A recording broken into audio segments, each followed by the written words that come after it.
तृतीय वर्ष कला या वर्गासाठी असलेला जेनेरिक अर्थात जीई या पेपरच्या पहिल्या घटकाचा आपण सविस्तरपणे विश्लेषणात्मक असा अभ्यास केला. त्यानंतर पुढचा जो घटक आहे, घटक क्रमांक 2, लोकरंगभूमी त्याची आधुनिक रूपे, हे घटक क्रमांक 2चं टायटल आहे. आणि त्याच्यामध्ये सत्यशोधकी जलसे भूमिका, स्वरूप आणि वैशिष्ट्ये आणि आंबेडकरी जलसे भूमिका, स्वरूप आणि वैशिष्ट्ये या 2 घटकांचा आढावा आपल्याला या घटक 2 मध्ये घ्यायचा आहे. त्याच्या संदर्भात आपला पहिला जो घटक आहे, सत्यशोधकी जलसे भूमिका, स्वरूप आणि त्याची वैशिष्ट्ये. जेव्हा आपण याचा अभ्यास आपण करतो आहोत, त्या अगोदर मी तुम्हाला हे सर्व दोन्ही घटकांच्या नोट्स आपल्या ग्रुपला शेअर केलेल्या आहेत आणि त्या तुम्ही वाचायच्या आहेत. त्याच्यावरनं नोट्स काढायचे आहेत.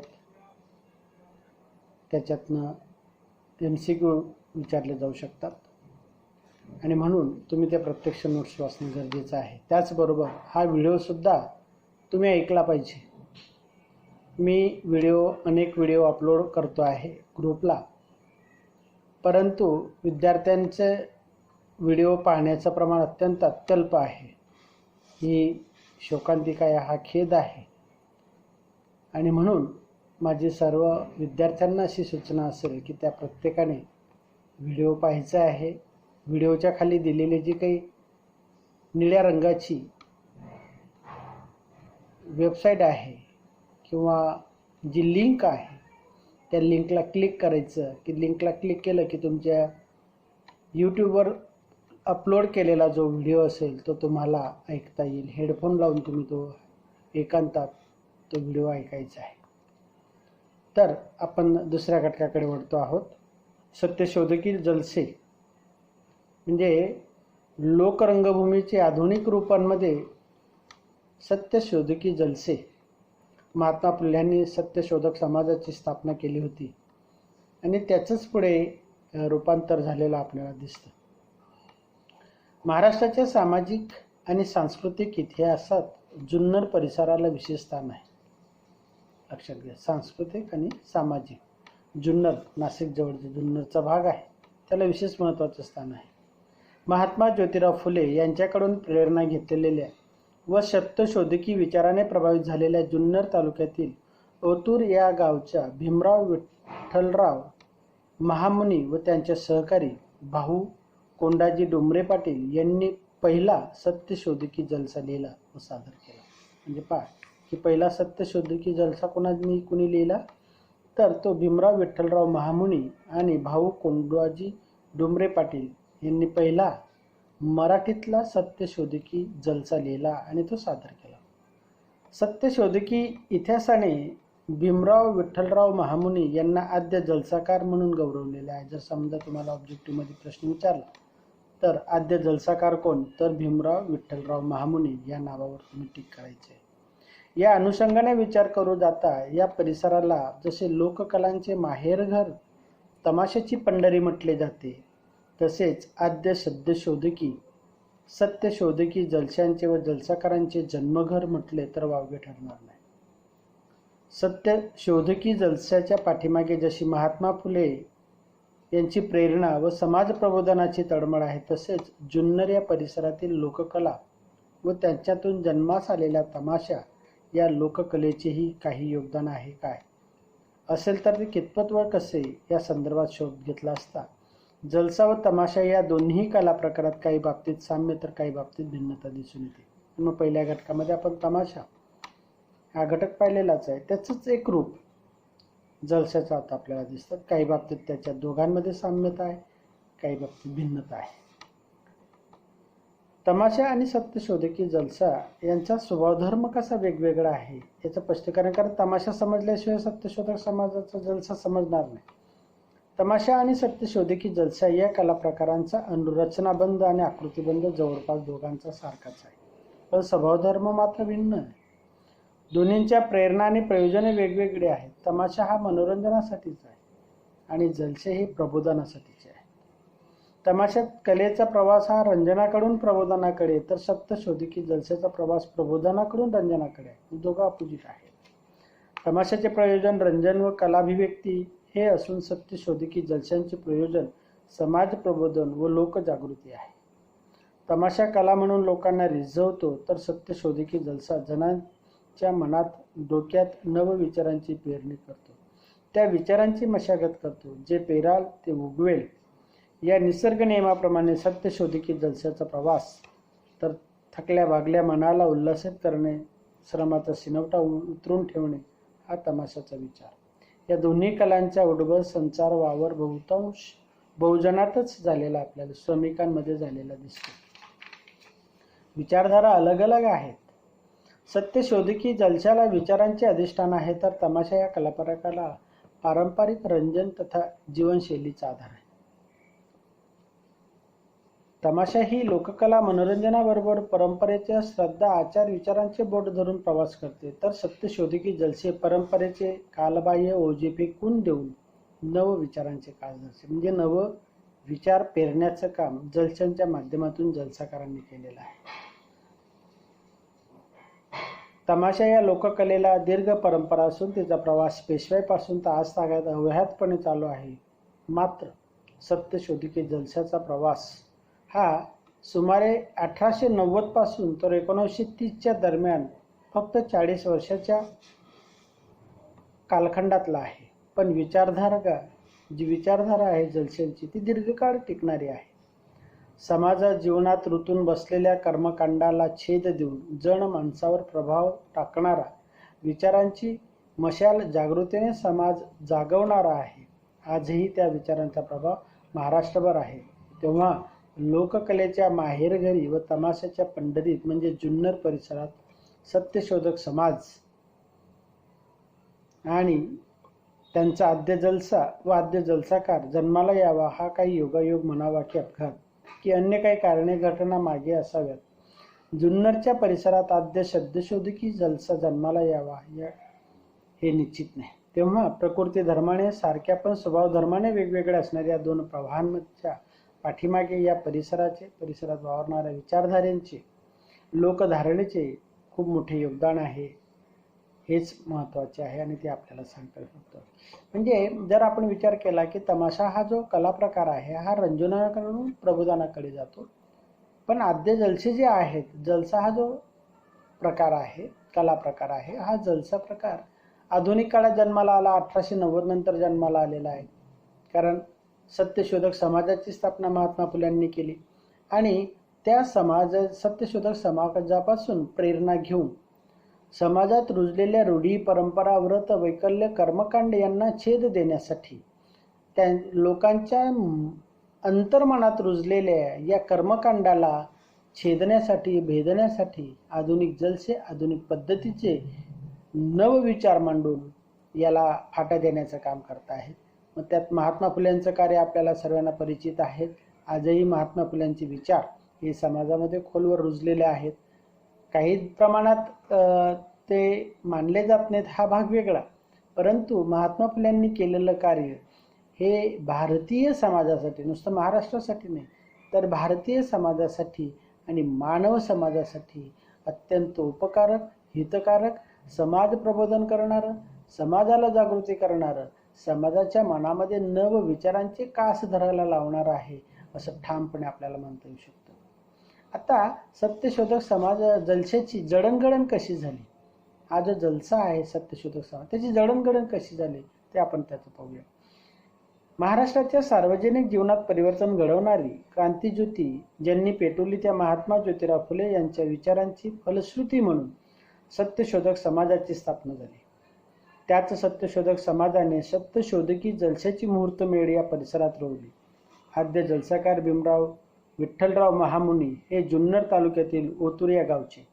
त्यांचे ओतूरचे सहकारी श्री भाऊ कोंडाजी डोंबरे पाटील यांनी आद्य जलशासाठी जो तमाशाचा आकृतिबंध स्वीकारला त्याचे कारण काय असावे यामागे महात्मा फुले यांच्या विचारांची जशी प्रेरणा उभी आहे, तशीच या परिसरात वावरणाऱ्या लोककला व त्यांच्यातून आकारास आलेल्या तमाशाचा आकृतिबंध लोकसमूहाला बांधून ठेवण्याचे तमाशाचे सामर्थ्य कारणीभूत असावे. महात्मा ज्योतिराव फुले यांच्या समतेचा विचार बहुजनात रुजविण्यासाठी सत्यशोधक चळवळीने वेगवेगळ्या प्रचार आणि प्रसाराच्या माध्यमांचा वापर केलेला दिसतो. त्यात नियतकालिके, नाटक, सभा, मेळावे, पोवाडे, लावणी इत्यादींचा समावेश होता. महात्मा ज्योतिराव फुले यांच्यासह त्यांच्या सहकाऱ्यांना आणि अनुयायांना तमाशा लोककलेच्या सामर्थ्याची जाणीव होती. तमाशाकडे असलेले गुण विशेषांचा उपयोग सत्यशोधकी विचारांचा प्रसार आणि प्रचार करण्यासाठी घ्यावा असा विचार महामुनींना आला असावा. तमाशाचा आकृतिबंधही त्यांच्या चांगलाच परिचयाचा असून ते स्वतः एक प्रतिभावानशाली कलावंत असल्यामुळे त्यांना सत्यशोधकी विचार अभिव्यक्त करण्यासाठी तमाशाचा आकृतिबंध जवळचा वाटला असावा. महात्मा ज्योतिराव फुले आणि सावित्रीबाई फुले यांच्या जुन्नर परिसरात चांगलाच वावर होता. या परिसरात त्यांना कितपत अनुयायी व सहकारी लाभले होते. कितीतरी अनुयायी आणि सहकारी लाभलेले होते. म्हणजे जलशाचा जो उगम जर आपण पाहिला तर तो तमाशाचीच रंगभूमी आकृतिबंध घेऊन तो जन्माला आलेला आहे.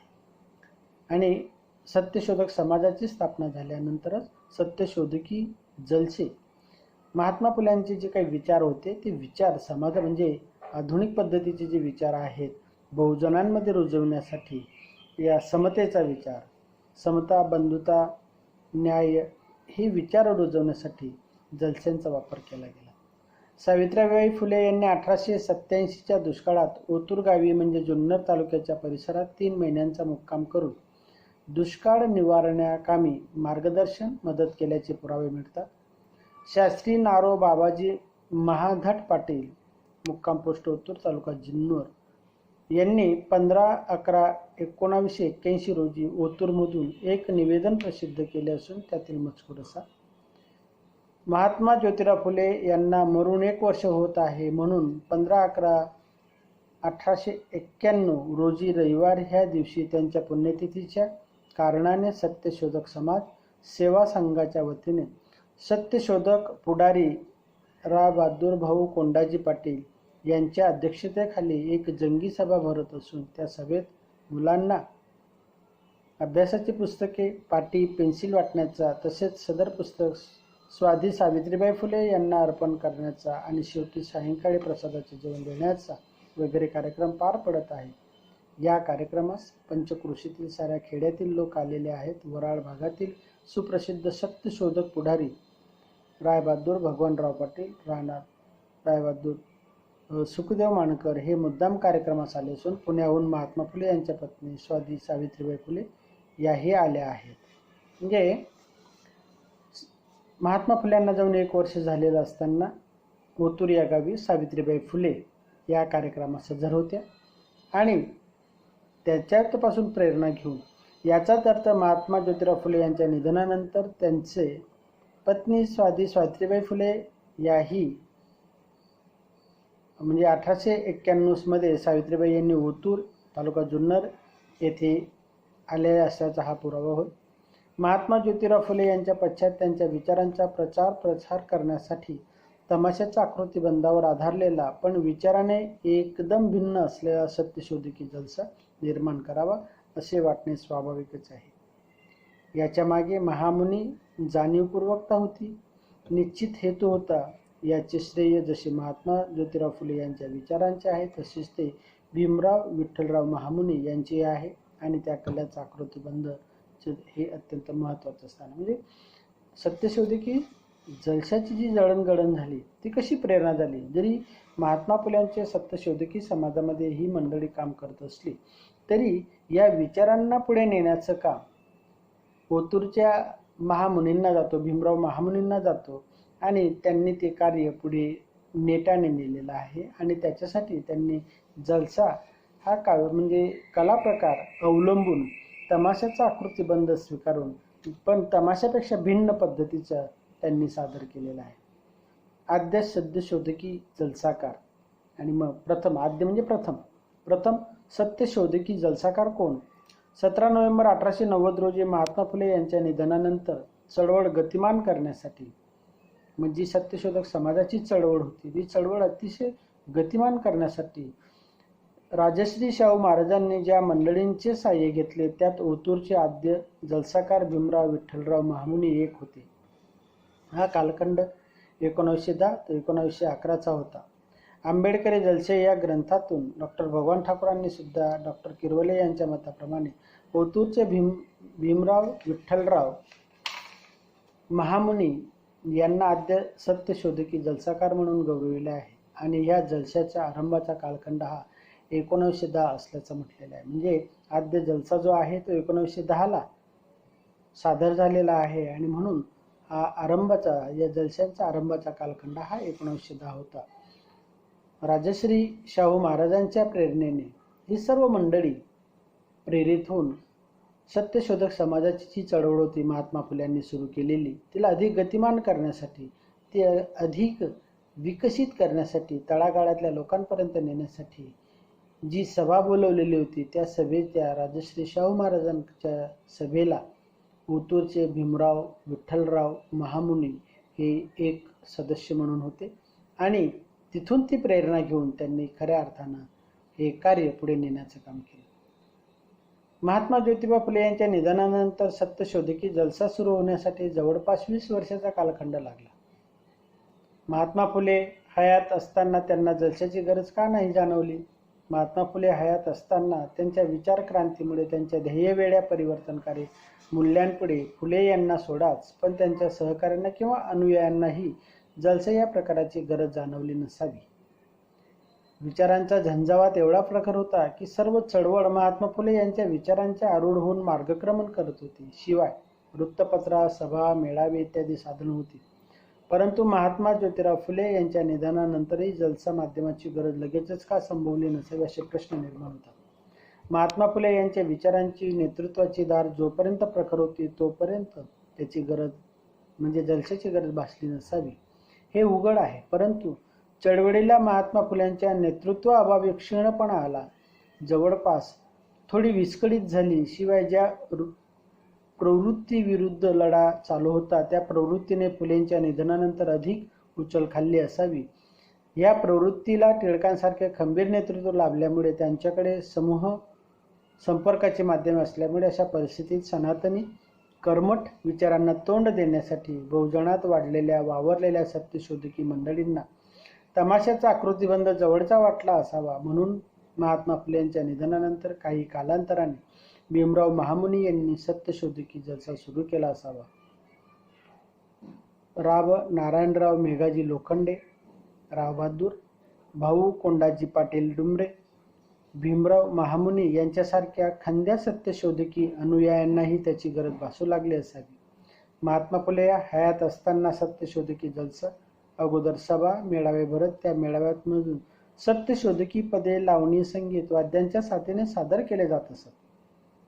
शिवाय महामुनी ओतूरचे म्हणजे जुन्नर तालुक्यातील असल्यामुळे तमाशा या लोककलेचा आकृतिबंध परिचयाचा होता. तेव्हा विचार क्रांती घडवून आणण्यासाठी, बहुजनांना जवळची असणारी त्यांच्या मनात विचारांची ठिणगी पेटवण्यासाठी तसेच सनातनांना उत्तर देण्यासाठी जलसा माध्यम जवळचे वाटले असावे. तमाशाच्या या अवाहकतेविषयी माधवराव बागल म्हणतात, आज व्याख्यान म्हटले की जेथे 10 लोक जमा होण्याची मारामार आहे तेथे हलगीवर थाप पडली की भराभर लोक जमा होतात. पुढे सरकण्यास रीग लागत नाही राहत नाही इतकी बेसुमार गर्दी होते. डफ, ढोलकी ही महाराष्ट्राची प्रिय अशी वाद्य आहेत. फिल्डर, सारंगी, तंबोरा ही त्यांना नकोत.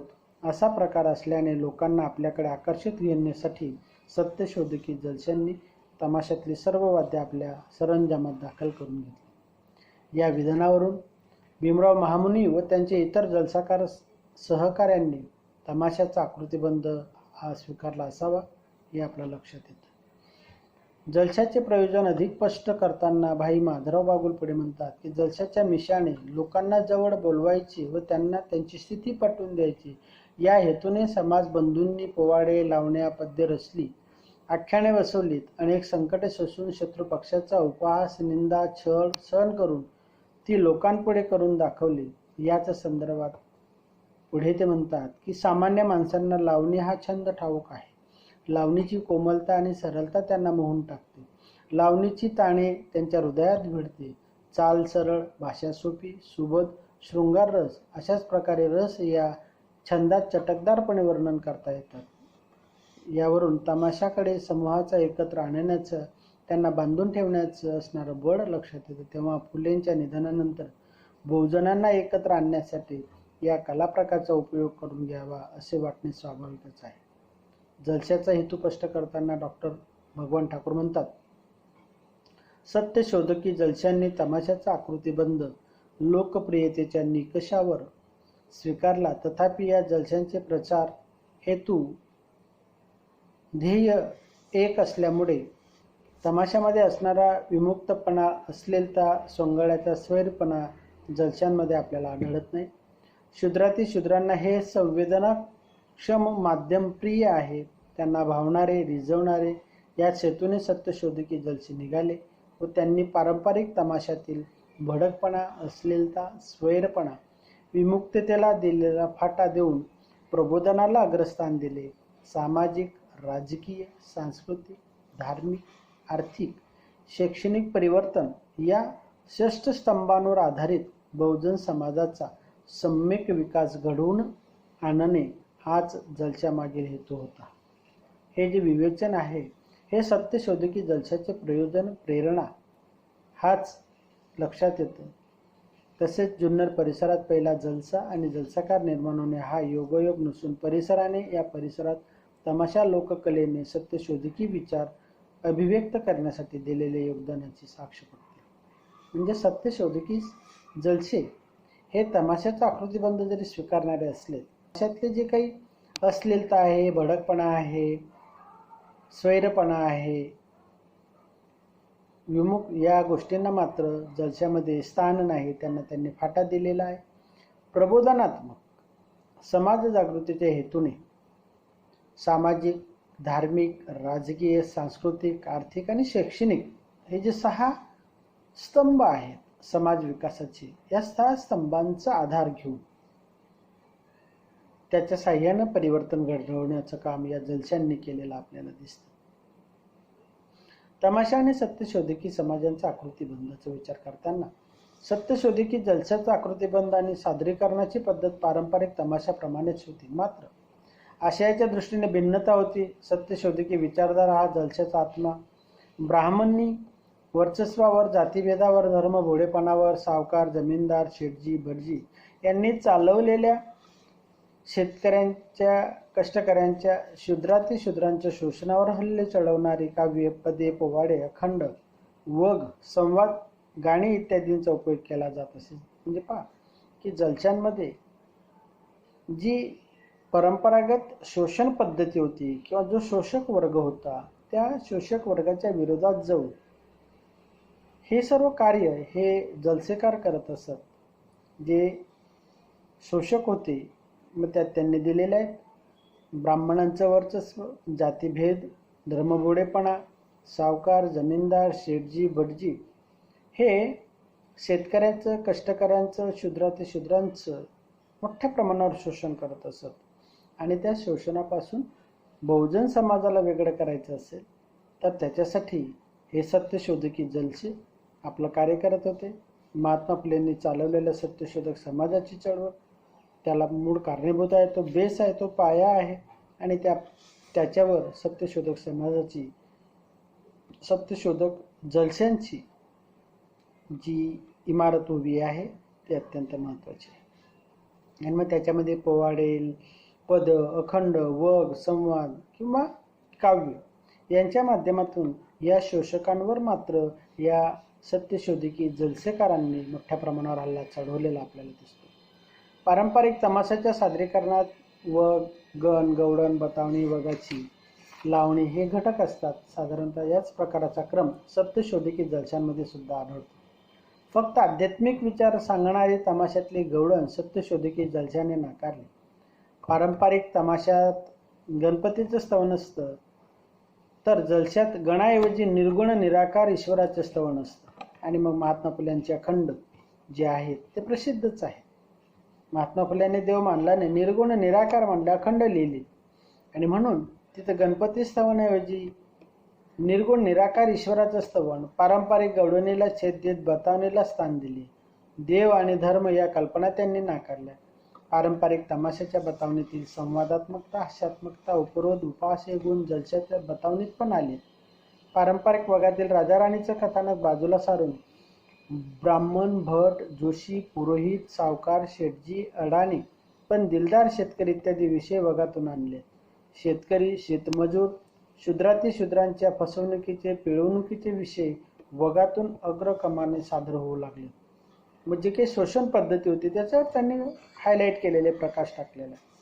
पारंपरिक तमाशगिरांनी सत्यशोधकी तमाशाकडून लोकजागृतीचे धडे घेतले. या संदर्भात ॲडव्होकेट देसाई भाऊसाहेब देशमुख कुकाणेकर म्हणतात, मी पाहिलेले मुकुंदराव पाटील या ग्रंथामध्ये ते म्हणतात, दगडूसाळी, तांबे यासारख्या लोकनाट्याच्या जाणकाराने आपल्या कलेच्या माध्यमातून लोकजागृती कशी करायची याचे धडे दादांकडून, मुकुंदराव पाटलांकडून घेतले. अनेक वेळा तो त्यांच्याशी चर्चा करीत असे आणि त्यांची वगनाट्याबद्दल कल्पना आणि विचार घेऊन जात असे. देशमुख देसाई भाऊसाहेब याच्यामध्ये त्यांनी जे म्हटलेलं आहे की ही एक तमाशा यावरून सत्यशोधकी जलसे यांचे नाते स्पष्ट होते. वैचारिक बांधिलकी कशी जवळची होते हे आपल्याला कळते.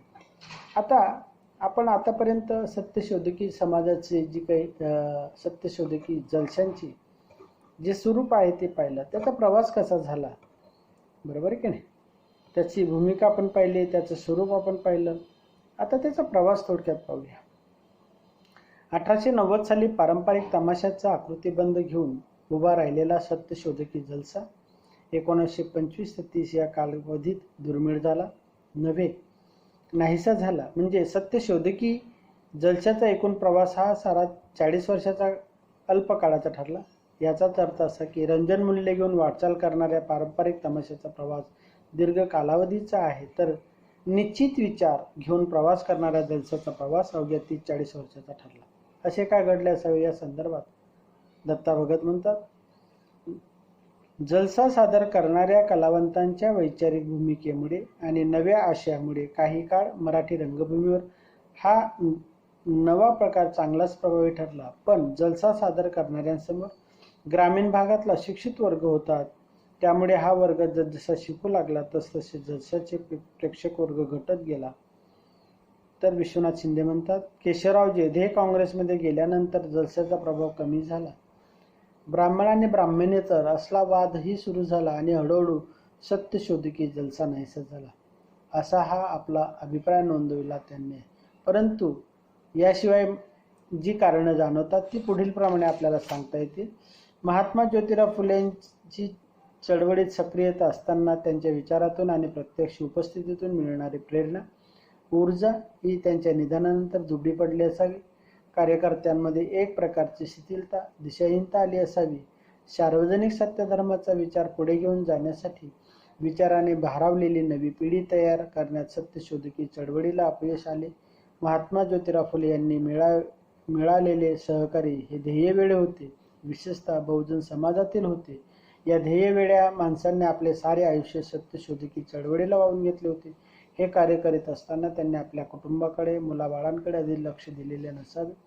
कुटुंबाच्या दृष्टीने हा घरातला कर्ताधर्ता माणूस उपयोगी ठरला असावा. परिणामी त्याच्या आचार विचारांचे अनुकरणासाठी तरुण पिढी पुढे सरसावली नसावी आणि आपल्याप्रमाणेच आपल्या मुलांची कौटुंबिक परवड होऊ नये म्हणून आपला वारसदार निर्माण करण्याच्या अधिक इच्छा भानगडीत कोणी पडले नसावे. तात्पर्य, नवी पुढे सरसावली नसावी. शिवाय टिळक युगाचा अस्त आणि गांधी युगाचा आरंभ हे प्रत्यक्ष अप्रत्यक्ष कारणे यामागे असावे. ब्राह्मण आणि ब्राह्मणेतर वादात ब्राह्मणांचे नेतृत्व करणाऱ्या टिळकांचे 1920 मध्ये निधन झाले. त्यामुळे बहामनी विचारसरणीला विरोध करण्यासाठी आवश्यक असणाऱ्या व्यासपीठाची गरज संपल्यासारखेच सत्यशोधकास वाटले असावे. गांधी पर्वांच्या वादामुळे स्वातंत्र्य चळवळ जवळ आली जाणीव लोकांना होत होती. निश्चित वर्षे दिसत नसले तरी आपल्याला लवकरच स्वातंत्र्य मिळणार असे वाटत असावे. अशा वेळी आपली राजकीय सोय लागावी यासाठी चळवळीतील कार्यकर्ते विविध राजकीय पक्षांच्या आश्रयाला लागले असावे. परिणामी सत्यशोधकी जलसा आणि चळवळ क्षीण होत गेली असावी. त्यामुळे महात्मा ज्योतिराव फुले यांच्या निधनानंतर सर्वांना एकत्र येऊन विचार देणारे फुले यांच्या तोडीचे नेतृत्व लाभलेलं नसल्यामुळे सत्यशोधकी प्रेरणा ही दुबळी ठरली. या सर्वांचा परिणाम चळवळ कमकुवत होण्यात झाला. मात्र निश्चित आणि तमाशे सत्यशोधकी जलसा असा एक लोकप्रिय आकृतिबंध दिला, ज्याने बहुजन समाजात जागृती करण्याचं काम मोठ्या प्रमाणावर केलं. आणि म्हणून जरी सत्यशोधकी जलसांचा अल्पकाळ त्याचं आयुष्य असलं तरी अल्पकाळात समाज जागृतीचं जी मशाल त्यांनी पेटवलेली होती ती अखंडपणे तेवत होती. एकदा समाज जागृत झाला, लोकांच्या मनामध्ये घराघरामध्ये महात्मा फुल्यांचे विचार पोचले, जे बहुजन समाजासाठी उपयुक्त होते. ब्राह्मणवादाच्या विरोधात काम करणारे होते. ब्राह्मण्य जे काही कर्मकांड होतं त्याच्या विरोधात होते. ते सर्व कार्य महात्मा फुल्यांच्या या कार्याने केलं. मग समाज जागृत झाला. समाजाला योग्य काय अयोग्य काय याची जाणीव झाली. म्हणजे हळूहळू त्या कला प्रकाराकडे लोकांचे दुर्लक्ष होत जातात. आणि विश्लेषणांती त्यांनी सांगितलेलं आहे की नवीन पिढी जी शिक्षित झालेली होती, जी सुधारलेली होती, त्यांना या विचारांची गरज भासली नसावी. त्या आधुनिक प्रवाहामध्ये, स्वातंत्र्याच्या चळवळीमध्ये असतील किंवा जीवन प्रवाहामध्ये ते पुढे गेलेत आणि त्यांनी ही चाललेली चळवळ मात्र अल्पकाळ ठरली. आणि सत्यशोधकी जलशांचा जो विकास झाला तो अवघ्या 43 वर्षात झाला. तमाशाचा आकृतीचा बंदच त्यांनी स्वीकारला, पण पारंपरिक गवळण न स्वीकारता तिला फाटा त्यांनी दिलेला आहे. गणपतीचं स्तवन त्यांनी नाकारलं आणि अखंड आणि निर्गुण निराकार ईश्वराचं त्यांनी ध्यान केलं आणि शिक्षणाला महत्त्व दिलं. समाजात ब्राह्मणांनी रुजवलेल्या कर्मकांडाला छेद देण्याचं कार्य या सत्यशोधकी जलशाने केलेलं आहे असं आपल्याला ठामपणे म्हणता येईल. अत्यंत प्रभावीपणे त्यांनी हे जलसे चालवलेले आहेत. आणि म्हणून जुन्नरसारख्या तालुक्यामध्ये ओतूर या गावी भीमराव महामुनीसारखा जलसाकार उदयास येतो आणि तो ही चळवळ पुढे नेतो. त्याचं श्रेय अत्यंत मोलाचं आहे. आणि म्हणून सत्यशोधकी जलसे यांचं कार्य आपल्याला त्याचे स्वरूप आणि वैशिष्ट्ये हे थोडक्यात आपल्याला सांगता येतात. काही जे काही आहेत अजून ते आपण पुढच्या व्याख्यानात पाहूया.